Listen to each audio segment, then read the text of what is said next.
කියලා තමයි මම අද බහැලා යන්නේ. දැන් මම හැරෙන්නේ වන්දනීය මහා සංඝරත්නයේ දිහාවට. පොඩි හාමුදුරනේ අපි මෙහෙම කියමුකෝ. ධර්මාශෝක රජතුමා බණ ඇහුවේ මුලින්. ධර්මාශෝක රජතුමාට බුද්ධ ශාසනය ගැන මූලික පැහැදීමෙන් හේතු වෙච්ච සාමණේර භික්ෂුන් වහන්සේ නමක් හිටියා. උන්වහන්සේ වයස අවුරුදු 7ේදී පැවිදි කරද්දී ඒ මොහොතේ තමයි රහත් උනේ. දැන් නීත්‍යානුකූලව පැවිදි කිරීම ගැන අර්බුද තියෙනවා.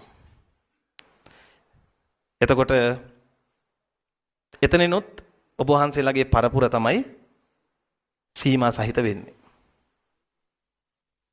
දැන් මම කියන්නේ අද තියෙන අර්බුදේ ඉස්සෙල්ලා. අර්බුදේ දන්නේ නැතුව අපිට අනිත් කරුණට යන්න බෑනේ.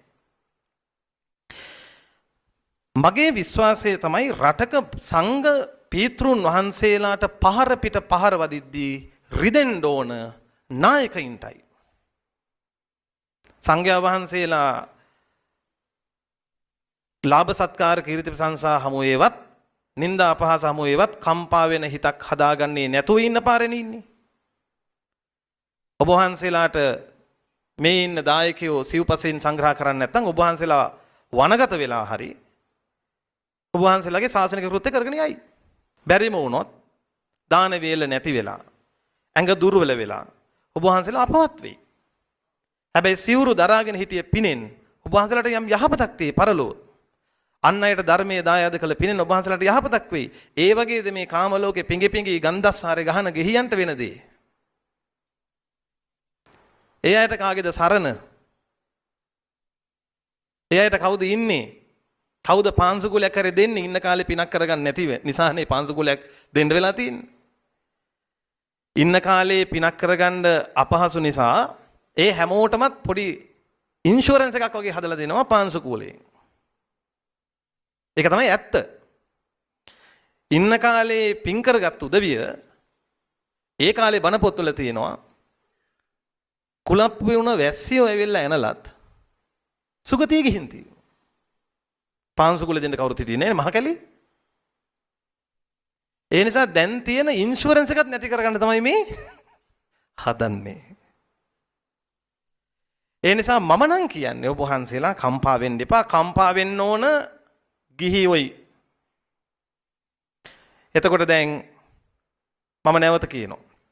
මහා සංඝරත්නයේ පීඩා විදිද්දී යම් ගමක යම් නියම් ගමක යම් පලාතක වේවා යම් කඳු මුදුනක වේවා කොහේ හෝ මහා සංඝයා වැඩ ඉන්නවා නම් උන්වහන්සේලා දන් නොලබයි නම් සිව්පසේ නොලබයි නම් මේ ගමේ හෝ ඒ ප්‍රදේශයේ ගිහියන් නිന്ദා ලැබිය යුතුයි.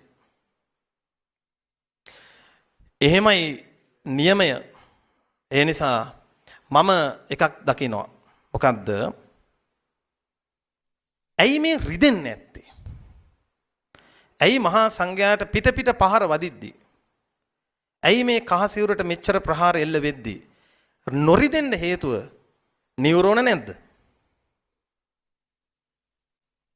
නෑ, නියුරෝන නෙමෙයි. නැත්තේ මොකද්ද? නැත්තේ පැහැදීම. බුද්ධ ශාසනය ගැන පැහැදීම නෑ. බුද්ධ ශාසනය ගැන පැහැදීම නැති කල නාම මාත්‍රිකව බෞද්ධයි. නාම මාත්‍රිකව බෞද්ධ වූ කල ඔබ වහන්සේලා සංඝයා වෙනුවෙන් පැහැදීමක් කොහොමද ඉල්ලන්නේ? කොහොමද එන්නේ? නිරයක් ගැන බයක් නැති කෙනෙක්ට, සුගතියක් ගැන පැහැදීමක් නැති කෙනෙක්ට බුද්ධ ශාසනයේ වටිනාකම කොහොමද තේරෙන්නේ? ඒ නිසා මම ඉල්ලා සිටිනවා මේ අපේ රටේ එදා මෙදා තුර මම මේ කියන්නේ පක්ෂ විපක්ෂ ඕන කෙනෙක් වේවා, ගමක මරණාධාර සමිතියක සභාපති කෙනෙක් හෝ වේවා, ඒ වගේ අපේ මේ සෙන්පතිතුමා වගේ යම් හමුදාවක නායකයෙක් වේවා, නායකත්වයේ උසලන සියල්ලන්ට පොදු එක ගුණයක් තිබිය යුතුයි.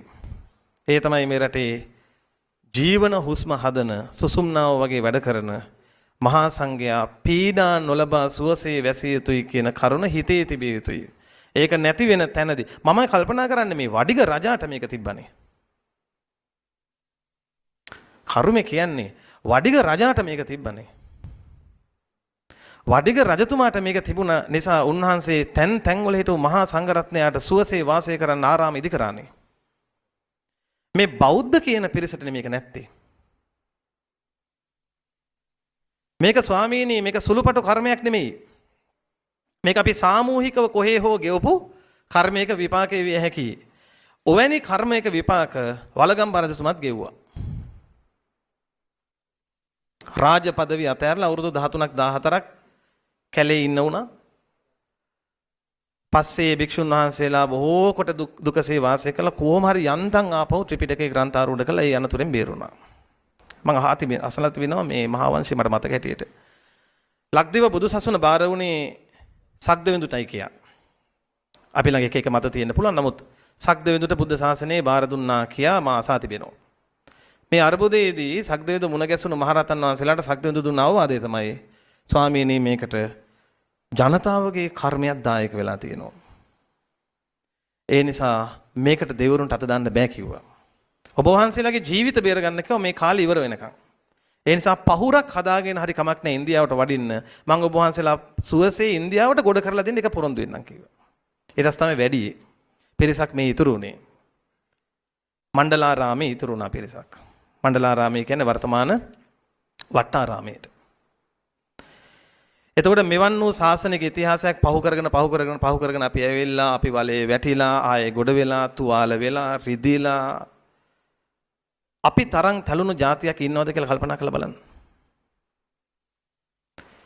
පුදුමයි කියන්නේ ඊතරම් තලුම් තුවාල තිබෙදී අපි තාම උලෝසගෙන ඉන්නවා. මේ ගැහිල්ල වෙන જાතියකට ගැහුවා නම් මේ වෙනකොට වැටිලා. අපිට මේ ශක්තිය දෙන්නේ කවුද? අපිට මේ ශක්තිය දෙන්නේ භාග්‍යවතුන් වහන්සේමයි. අපිට මේ ශක්තිය දෙන්නේ මහා සංඝරත්නයමයි. අපිට මේ ශක්තිය දෙන්නේ ඒ තුනුරුවනම තමයි. ඒ නිසා ඒ තුනුරුවන රැකගත්තේ නැත්නම් මේ ශක්තිය අපෙන් ගිලිනවා. අපි පාරම්බබා හිටියට හරියන්නේ නැහැ සිංහලයා මෙහෙමයි සිංහලයා මෙහෙමයි කියලා. ඒ පාරම් බෑම මට නම් දැන් අප්පිරියයි. මට අප්පිරියයි මේක. ඔබ වහන්සේලා බලන්න බහුතර සිංහලෝ ප්‍රදේශවල තියෙන අර්බුද. ඒ අර්බුදත් එක්ක අපි සිංහලයි කියන ලැජ්ජ මට්ටමකට අපි ඇවිල්ලා තියෙනවා. එතකොට මේ සිංහලයා කොහොමද පෝෂණය වුනේ? සිංහලයා පෝෂණය වුනේ ධර්මයෙන්. දැන් අද සාහිත්‍ය උත්සවයේනේ. මට කියන්න ඔබ වහන්සේලා